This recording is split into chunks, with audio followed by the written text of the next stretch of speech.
What the hell is going on, people? This is Periodik, and you see the title of the video. We are jumping straight into a massive amount of information for both Japan Dokkan Battle as well as global.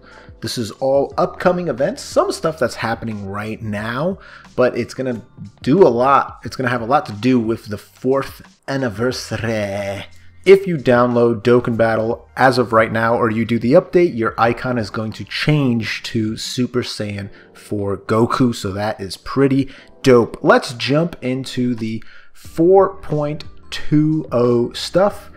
So, transformation button, move to top right, you know to swipe to look around card details. So this is posted by Dbz Dokkan. Let me just go back to the 4.20. This was dropped to us by XJustNinja. So if we take a look at here and actually click on the picture that he provides, it pretty much is just going over stuff that got moved around, as you can see, and this is live right now. So pretty much instead of hitting passive skill and, like, you know, that jumping up, you could just swipe side to side to side. And if, as you notice, they added color schemes to the HP, attack, and defense, so it's easier to, like, tell the difference between all three. So pretty cool. I'm not mad about it. You know, some people don't like it. It is what it is. I mean, I don't really have an opinion on it one way or another. Okay, so next, this individual, who is Goresh, of course. I mean, how did I not think that it was Goresh? The boy Goresh. So previously, we've had rumors and innuendo that we were going to have something called active skills that were going to come into Dokkan Battle. There was also the rumor of voiceovers that were coming to Dokkan Battle.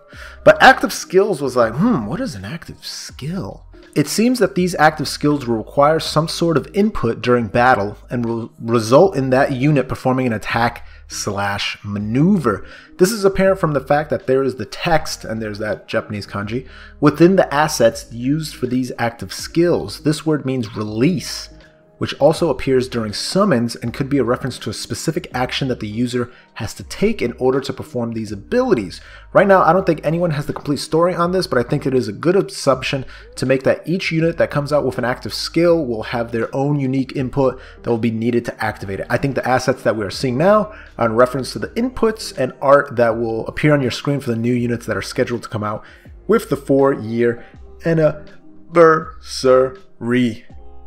So everyone kind of just saying, okay, blah, blah, blah, blah, whatever, whatever. But Goresh makes a very good point that this makes a lot of sense, especially since we already have so many transformations in the game. I mean, we have a whole category with Strength Boo landing on Japan on global as we speak.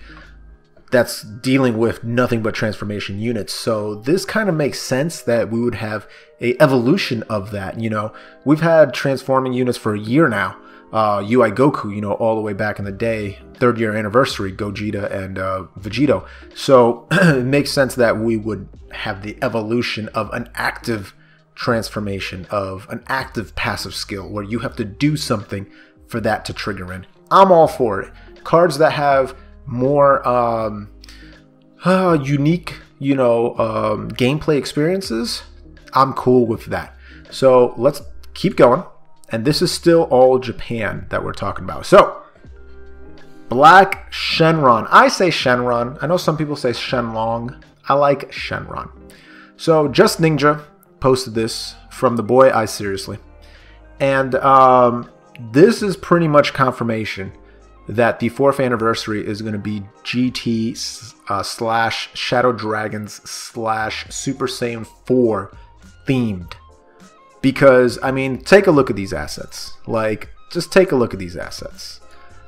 This is clearly, I mean, Homeboy's got a cigar, man. Like, the boy's got a cigar in his hand.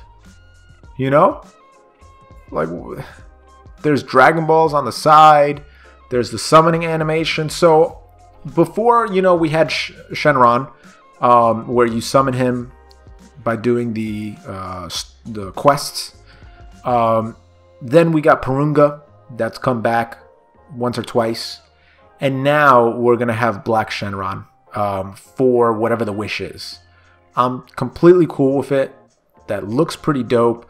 It'll probably give us some kind of wishes during the 4th year anniversary. I'm all about it. We'll see what actually ends up happening, but I mean, that's the safe assumption that we can make. All right, so to go on the Shenron theme here, it looks like I Seriously, and again, Zia Tabane posted this from the boy I Seriously, who also uncovered these weird dragon medals, these original Shenron medals. Now, what could these be? Hopefully, it looks like bronze, blue, or bronze, gold, and like sapphire, or it could just be red, yellow, blue, right? I'm not 100% sure, but what it could be is that one medal gets you like an Extreme Z Awaken unit, one gets you like a mono lead, and then another one gets you like a category lead. That would be pretty dope as like a red stone, you know, to get us away from the red stone, blue stone, purple stone, stuff like that. And so they don't have to do like red stone 5 or red stone 6 at this point. Dragonstone Blue 7, you know. Just have these symbols and they'll be used for currency to get particular characters. So that would be dope. We are not sure what they're used for, but that is my guess. So then, quick thing. Category limit for each card has been increased to 10, meaning there was a limit before of how many categories a card could be on, and now that limit has increased to 10. So with a lot of characters getting dual categories and being dual, well, with a lot of characters starting to become dual category leaders, a la Hit, Super Saiyan, you know, Gogeta, and Super Saiyan Broly from the movie, they're going to start releasing more and more cards that have those dual leader capabilities. So it makes sense that certain cards are just in more categories, because there are some cards that you're just like, wait a second, he's in that category, but he's not in that one? Like, that doesn't make sense. Like, for example, Cell. Cell is just in, LR Cell I'm talking about. He's just in the Android category, if I remember correctly, which is like, dude, you should be in Time Travelers and you should be from the Future Saga. Like, why are you in none of those other categories? Kind of strange. But regardless, this hopefully makes it so some of the, they revisit certain categories that some cards should be on. So, okay, we looked at Shenron, we looked at I Seriously. We got a little new OST. Clearly inspired by Smoke Shenron's theme from GT. And this is from Pablo Fournier, 11. And by the way, the category limit was from impressive No Weakness. So appreciate that for bringing that to our attention. But the boy Pablo has posted the OSTs. So if we listen to Smoke Shenron's theme real quick. Oh, that's probably loud. Lower a little bit. So, I mean, kind of cool, right?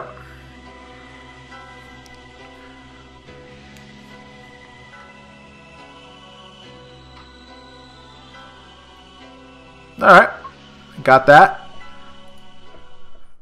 So let's take a listen to the video that Kawhi has posted with this new Dokkan Battle theme.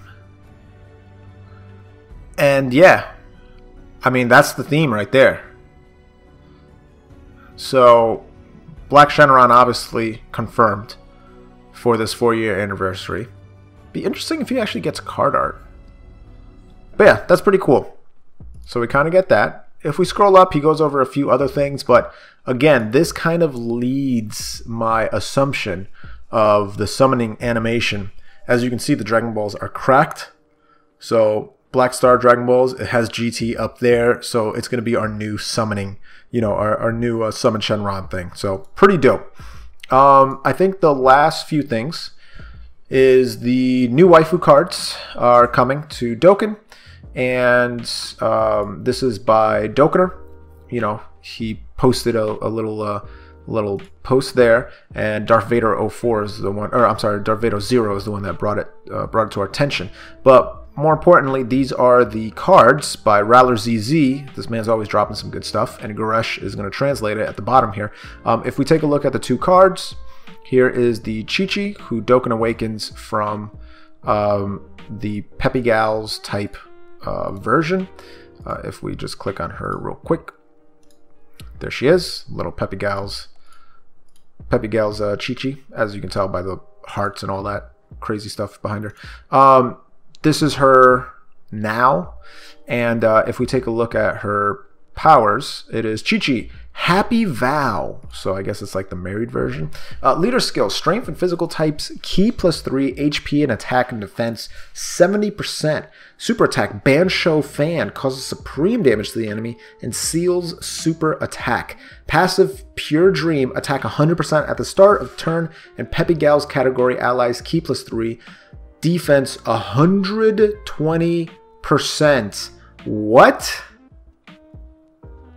Hold on. That's her defense, right? That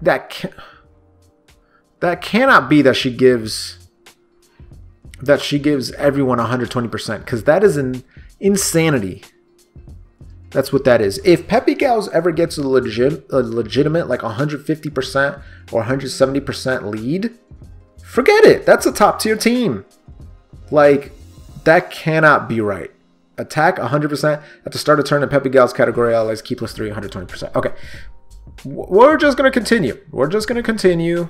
That's the Chichi, as you can see here. If we take a look at the Bola right here, who is the daughter of Bulma and Vegeta, obviously from the GT saga. This is her right there.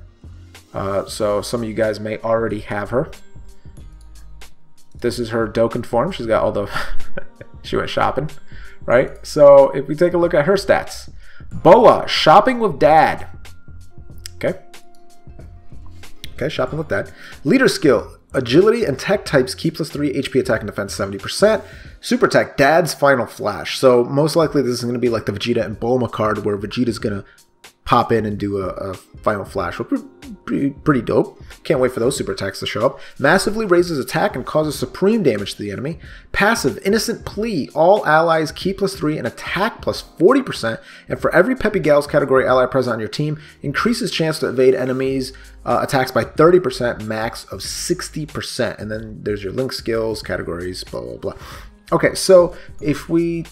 yeah, I mean, people are saying that's a crazy passive, but yo... that's like, huh? That's insane. That is literally insane. She gives herself a 100% attack, and then, man. Okay, so if that's the case, man. That's the case. That is going to be a strong Peppy Gals team as soon as they get a decent leader, you know, a non-70%. I think the best they have is like, what, 90% or something like that. But yeah, once they get an actual leader, then that's going to be a good squad. It's going to actually be a good squad. Okay, so here is the data download. Let's actually go to this one first. And this is by the boy Zahal. Dropped this. A lot of stuff to go over, and I'll try to get through it so this video isn't a half an hour long. Global database download for today, which is the 15th. You got Physical Bojack World Tournament reward. Here he is right there, and damn, he's actually a good card. I'm actually gonna have to grind the World Tournament to get this man, because he is pretty damn good. Leader skill, extreme physical type, key +2, HP, attack, and defense 70%. Grand Smasher, causes supreme damage to enemy and lowers defense. Passive skill, pressure of an evil key, key +2, attack and defense 70%, raises attack up to 50% the more HP he has remaining. So he starts off with 50%, loses it as he gets hurt more and more and more.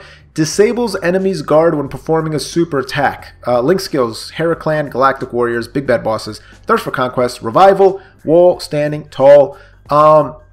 He now surpasses the AGL Bojack, who I have rainbowed and I use with my LR Bojack all the time. He now surpasses him. So he's the one that you're going to want to bring instead of the AGL Bojack. Man, this is a really good card for a world tournament. If you're going to be running movie bosses, if you're going to be running, you know, Resurrected Warriors and stuff like that. So pretty dope. If we take a look at this little comparison by CW Fox 9, he does a comparison of the two with free dupe. So the Bojack was going to hit like 73k world tournament, can go higher, but can also go lower. Obviously, he's saying when you start off with your attack boost and when you go under. So Rainbow full power does 96k, World Tournament does 103, and if he gets lower and lower, he's going to do less, 79k. Defense, World Tournament's got him beat. Rainbowed, they're pretty much identical. HP, World Tournament's got him beat. Rainbowed, the full power Bojack is going to actually have more HP, and the reason for this is because the AGL Bojack is actually gets better rewards out of the potential system, so that's pretty much it. So he's just saying, hey man, this World Tournament Bojack is pretty good. He's a better unit overall when he's linked with LR Bojack, and breaks the guard, which is pretty awesome. And I think that's about it.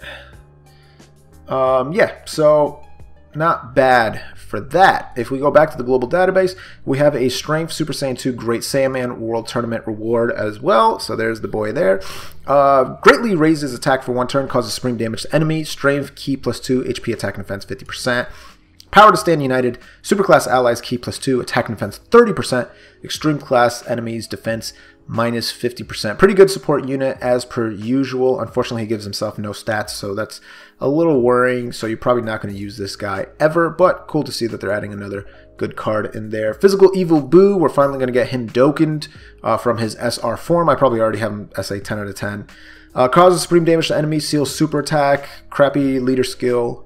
Unrestricted Pure Evil, all enemies attack and defense -20%, medium chance to evade enemies attack, including super attack. It is what it is on that. Now we got the new story characters. This is, actually I believe she is from the summons? I can't remember. STR West Kai? Yeah, she's the West Supreme Kai. Super Strength. Ki +2, HP attack and defense 40%, raises attack for 1 turn, causes supreme damage to enemy, and attack and defense 50%, chance to perform a critical hit, +7% on Realm of Gods category ally on the team. And then we have the Tech Supreme Kai, the free to, oh I'm sorry, the Strength West Kai is free to play. She's a free to play one. It's the AGL one, I believe. That's the summonable one. This is the free-to-play unit that you're probably going to want a Rainbow because he's fantastic on a Realm of Gods team. He gives 50% Realm of Gods for everything. Supreme Kai's Hyper Dance causes supreme damage to enemy and raises super class allies attack by 30% for 1 turn. But here it is. Best course of action. Ki +1, attack and defense 20% per Realm of Gods category ally on the team. So this is pretty awesome for a free-to-play unit. He also has Shattering the Limit. He's got Rival Duo. Godly Power is nice. That's about it. So he's pretty darn good for a free-to-play unit. Strength Super Boo is getting his Awakening. No, I'm sorry. This is the Transforming Super Boo. You guys kind of already know about that. We're not going to go too deep into that. AGL Cooler finally getting his Awakening. I'm very happy because I really like this card. Causes supreme damage to enemy, greatly lowers defense. AGL type, attack and defense 40%, high chance to launch up to 2 additional attacks, and attack 5% with each attack performed up to 50%. So not bad at all. Great links. Is good on an extreme AGL team if you're planning on doing Battlefield, aka Ultimate Clash. So I like this guy quite a bit. Let's X him out real quick. Strength Fat Boo getting his Dokkan Awakening, and he turns into an attack all, which is really cool. Ki +3, HP attack and defense for strength. Causes supreme damage to all enemies with a rare chance to stun them, so great for the World Tournament.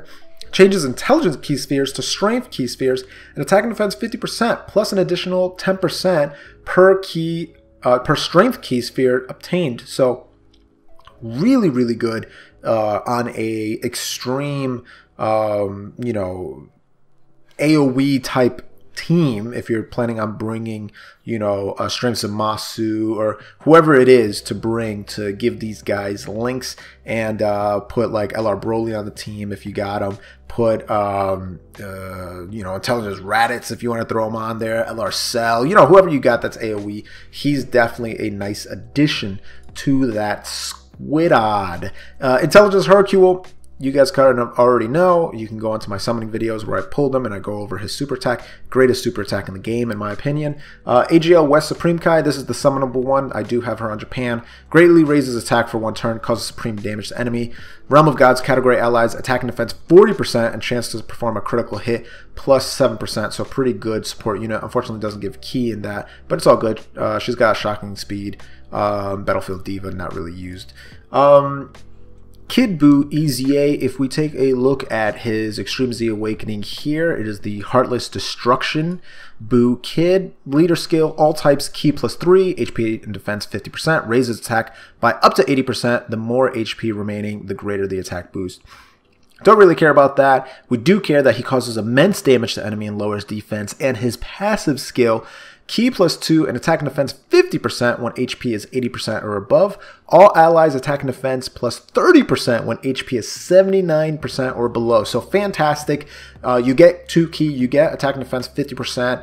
As soon as your HP goes below 80%, you lose 20% of that and you lose the 2 key, but you still keep a decent buff. So not bad at all. He becomes probably one of the best Extreme Z Awaken support cards in the game. And then the second guy, as we can see right here, is the Strength Super Saiyan 3 EZA. That is Clutching Victory Super Saiyan 3 Goku. Causes supreme damage to enemy and greatly lowers defense.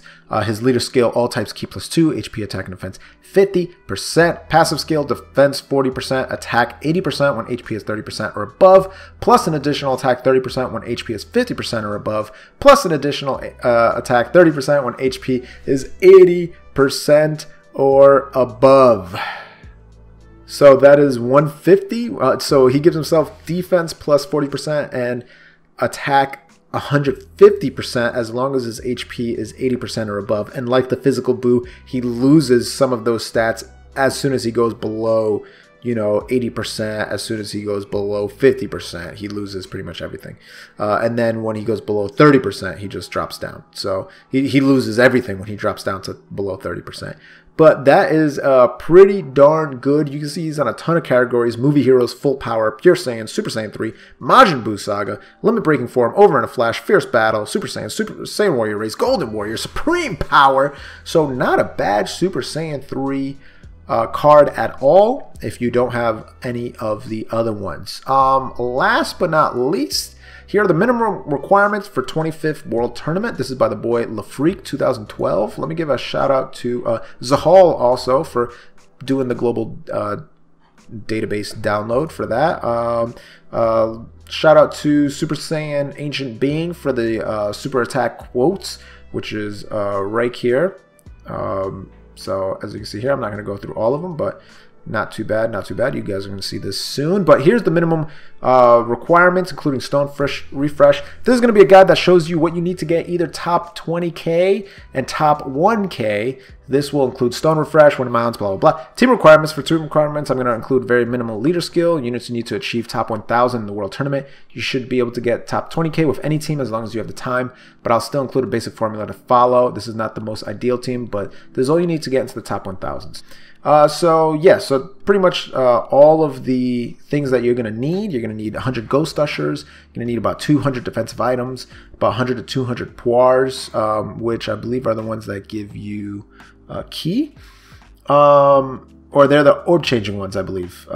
STR Poir. Yeah, attack items, about 50 plus. Key boost, about 120, which is Shu and Tree of Might. Always good. You need about 90 to 100 million points to hit a top 1,000. So decent amount. You're also expecting about 800k to 1 million points to run. A run to Rainbow unit, you probably need a minimum of 100 wins. For the 23rd World Tournament, it has 91 million points, blah, blah, blah. For top 20,000, you're going to need about 31 million points, which is really right above all of the rewards, which is 30 million. To be safe, you want to do about 33 to 35. Stone Refresh and Profit Margin. Each completed World Tournament run is 60 stamina around level 450, which is what I'm about to be. 40 wins, blah, blah, blah. So you're going to be using a lot of... You get 12 Dragon Stones for reaching Beerus, 15-point mission, blah, blah, blah. Top 1,000, about 6,000 stamina used. Ooh, so that's quite a bit. So this is a really great thread just showing what characters you want. This is just a great formula by LaFreak 2012 telling you what to expect if you're looking to grind the World Tournament. So keep that in mind if you're going for that. If you're trying to do that. Wish you luck on this 25th World Tournament. I'm definitely going to be going for top 20K. You know, the boys got to do it. And you know how it is. Guys, if you haven't subscribed to the channel already, make sure you click that sub plus bell button gingerly. Don't do it strongly. Don't smash it. I want you to softly click it. I want you to gently pet the bell button. I'd like you to sensually kiss that like button. Let me know in the comments below what you think about the 4th anniversary and everything dropping on Global in the next few days. As always, this is Periodik saying see ya.